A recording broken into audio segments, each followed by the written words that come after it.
बिस्मिल्लाहिर्रहमानिर्रहीम। अस्सलाम वालेकुम नाज़रीन, आप यूट्यूब चैनल देख रहे हैं। मैं इमरान ख़ान हूँ।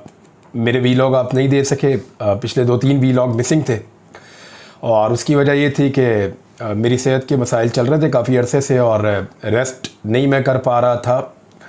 उसकी वजह से ज़रा शिद्दत ज़्यादा बढ़ गई और फिर मुझे हॉस्पिटलाइज़ होना पड़ गया और हॉस्पिटल से वापस आया। और कल रात को आपको ट्विटर पे भी कुछ कार्रवाई का पता चला होगा।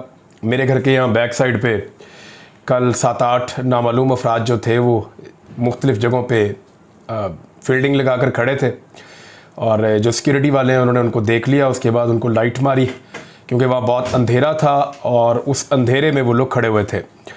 जब वहाँ पे रोशनी मार के उनको चेक किया, फिर मैंने एक आदमी को भेजा, उनसे जब बात की तो उन्होंने बताया जी कि वो फोर्सेस के लोग हैं और कोई एक्सरसाइज है जो वो ये कर रहे हैं।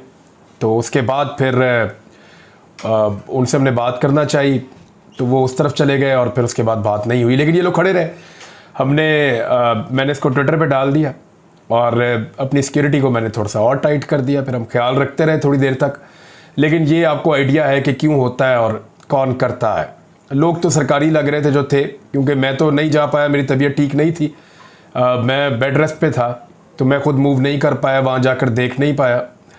जो मेरे सिक्योरिटी के लोग गए वो ये बताते हैं कि ऐसा महसूस हो रहा है कि वो फोर्सेस के लोग थे और लेकिन वो यूनिफॉर्म में नहीं थे, क्योंकि ये दूर फासले से बात हुई है। हमारा बंदा ऊंची जगह पे खड़ा हुआ था और वो नीचे दूर खड़ा हुआ था अंधेरे में, जो बात करने के लिए थोड़ा सा करीब आया था। जब आवाज़ें उसको दी और लाइट उसके ऊपर मारी तो वो बाकायदा विजिबल नहीं था कि वो किस तरह के यूनिफॉर्म में है। बहरहाल फिर वो लोग रात गए तक वहाँ पे रहे, उसके बाद चले गए। फिर उसके बाद पुलिस आई और पुलिस ने आकर वहाँ पे पैरों के निशान, जिस गाड़ी पे वो आए थे उसके टायरों के निशान और जो दूसरी गाड़ी थी, ये सारा कुछ पुलिस ने नोट किया और फिर पुलिस भी चली गई, रात गए।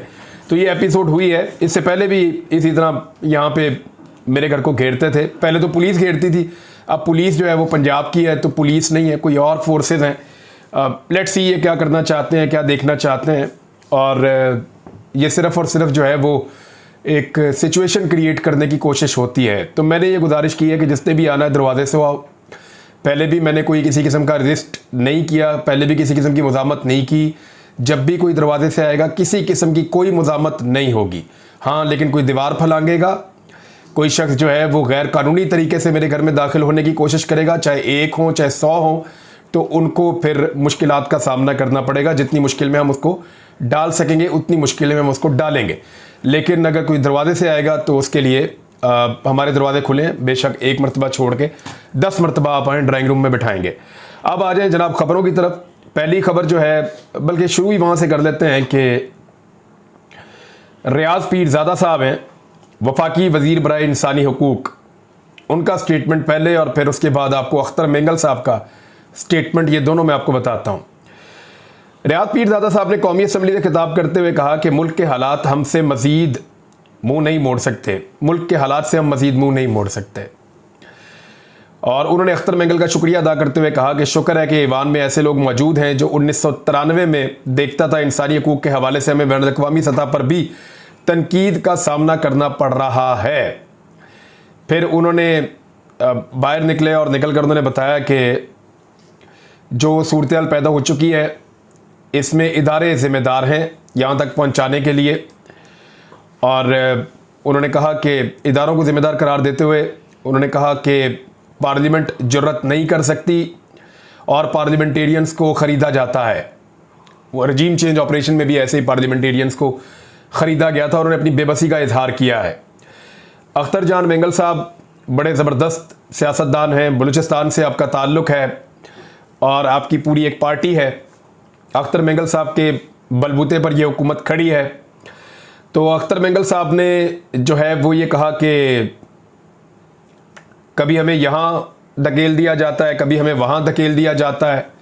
यानी वो अपोजिशन और हुकूमत के बेंचों की तरफ इशारा करके कह रहे थे। तो वो कौन लोग हैं जो अख्तर मेंगल साहब जैसे भारी भरकम सियासतदान को भी धकेल देते हैं? वो अपनी बहुत मायूसी का इजहार कर रहे थे, बड़ी तकलीफ़ का इजहार कर रहे थे। उन्होंने कहा बलूचिस्तान में उन लोगों की हुकूमत है जो उसे पाकिस्तान की कॉलोनी समझते हैं।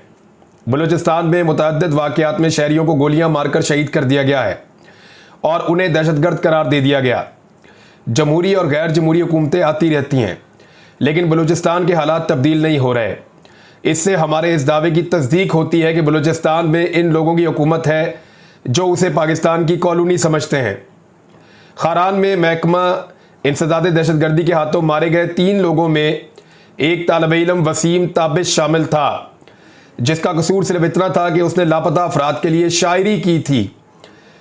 यहाँ लिखना बोलना भी गुनाह हो गया है। आप एहतजाज करें तो उठा लिए जाते हैं और गायब कर दिए जाते हैं।